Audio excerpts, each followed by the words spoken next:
Shio, today is May 5th, 2020. I'm here with Chief Sneed.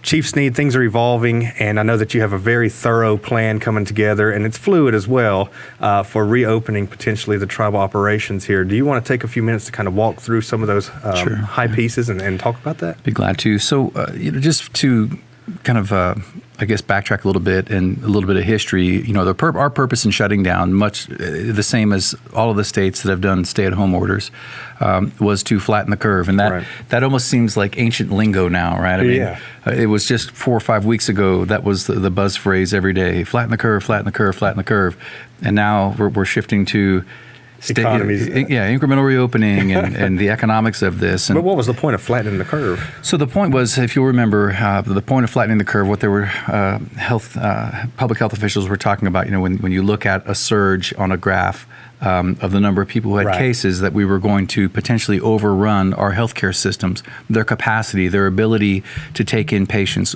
much like we saw in New York. Correct.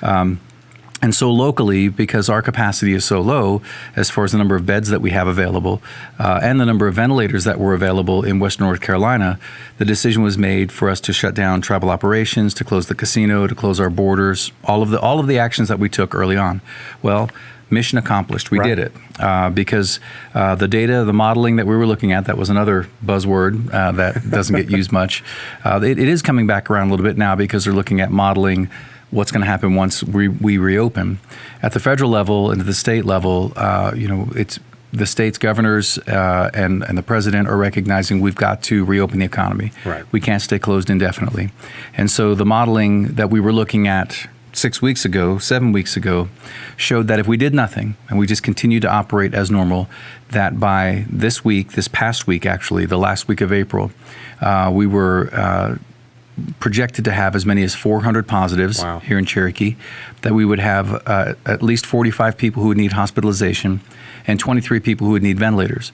To date, I think we have 9 confirmed positives and I think 5 presumptive positives, with nobody being taken into care at the hospital. That's amazing news. It's wonderful. So mission accomplished. Kudos to everybody. And I do want to say, a big shout out and pat on the back to Casey Cooper, to our hospital staff, to those folks doing the testing who are on the front lines of doing this. We don't mention them enough, and we really need to give them a lot of praise and a lot of accolades for what they're doing. From our perspective, much like the rest of the country, we have to start looking at a phased incremental reopening. Right. So I'm going to be issuing an executive order number 11, and this will be the first step in the process, which is the closure of our checkpoints at the boundary entrances. And I know that there will be people who will be a little bit frantic, maybe have some anxiety about this.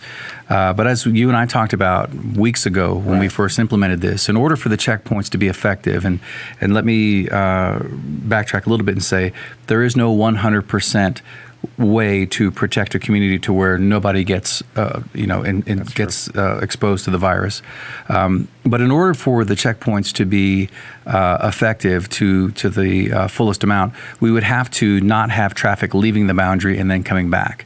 And what we're seeing now is we have as many people leaving the boundary as we do coming in. Yeah, the activity has certainly picked up in the community. I've seen it. So, it's one of those things now. We've had our officers out there for, I think, 5 weeks. And, they're out there 12-hour shifts, 24 hours a day. And we really need to give them a break from that. We also need them to be focusing on There's a lot of other issues. Yeah, the drug epidemic and, the overdoses we're having and the fatalities from that. So we really need them to get focused back on what their mission is, which is public safety, law enforcement. Right. And so we'll be lifting the checkpoints. But in order to minimize risk as much as possible, part of the executive order, and I'll just read through a couple of these points, that the directional signs that are out on Highway 2374, that those big illuminated signs that say reservation closed, et cetera, we're going to leave those up to try to deter people from coming here. General traffic that don't need to be here. Secondly, we are going to place checkpoints at the entrance to the Food Lion retail plaza. And the reason being is all the other non-essential businesses will remain closed. For now, hotels and campgrounds and so forth will remain closed. Okay. So even if somebody travels from here now, keep in mind the park is opening up. So essentially, we're hoping that people are just passing through. Okay. If they can't shop here, then there's really no need to even stop. Right.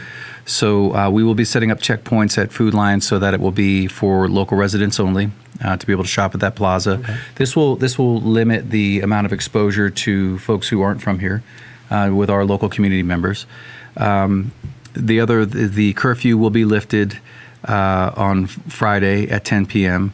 The checkpoints will shut down on Friday at 10 p.m. Okay. And then also on May 15th, we will reopen Cherokee Enterprise Water for permitted fishing.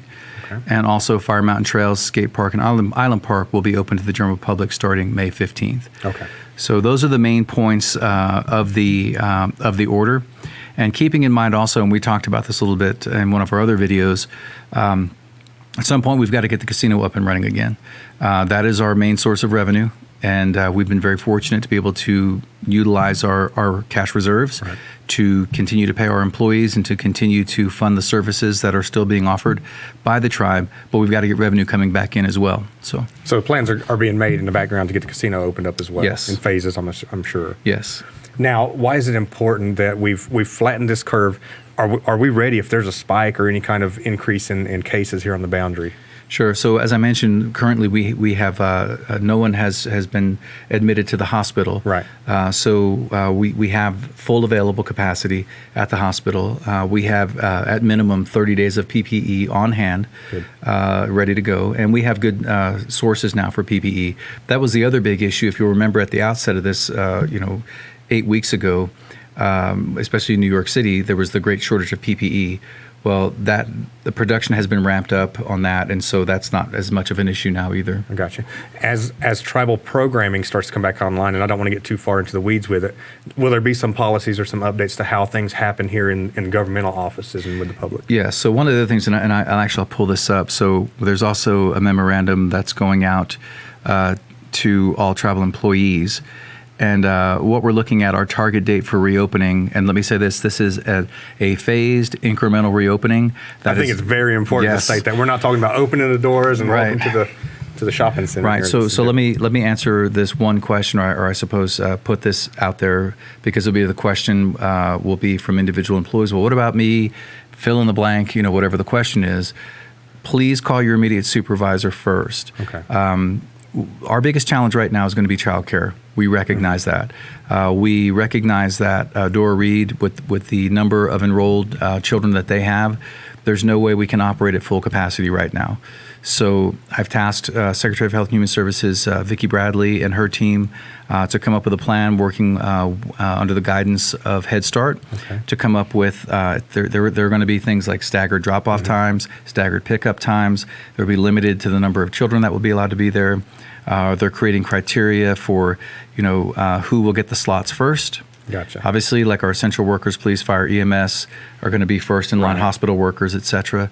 But all of that is still being developed. Okay. So our target date right now is the 18th, but all of the division secretaries and program managers are working on options for teleworking. Okay. So all of that is in flux right now. Right. Target date is the 18th. We will still be on 4-day work weeks. Okay. There could be it's going to vary by department. It could be that you're working in shifts. It could be that you're Group A and you work Monday, Tuesday. Group B works Wednesday, Thursday. It's still all being developed. There's a lot of planning being work in progress. Gotcha. Yes. Masks, is that something that we're going to look at in the workplace? Well, let me back up to the executive order. Part of the executive order, and this was at I just had a meeting with Tribal Council, and I got some good recommendations there, and we added this to the order. Oh, good. Payne-Town Representative Dykes Need asked that if we could make it mandatory that in retail spaces that customers wear masks. Okay. So we've added that to the order. He also asked that about churches. So we know that churches want to reopen. We know that they want to have their worship services. So we've added to the order that that we will allow churches to open again. They can only operate at 20% of capacity. Our recommendation is that if you're elderly or if you have underlying health conditions, that you do not attend church services. Okay. We know that's tough, but churches have done a great job of doing Facebook Live, recording services, on CDs or cassettes and getting them out to their people. So there are ways you can still get the word and Right. have a worship service, but for your own safety. It's until there's a vaccine, this Correct. is part of our new normal now. So what would you say to the public as things start to open back up and things start to change and evolve a little bit here as it pertains to protecting our elders moving forward? What would you say to the general public at this point? I would say more than anything else right now, we all have been well versed in what we need to do as individuals. This really points to the need for personal responsibility, that we are taking care of not only our personal health and well-being, but that of our family members and those our loved ones closest to us.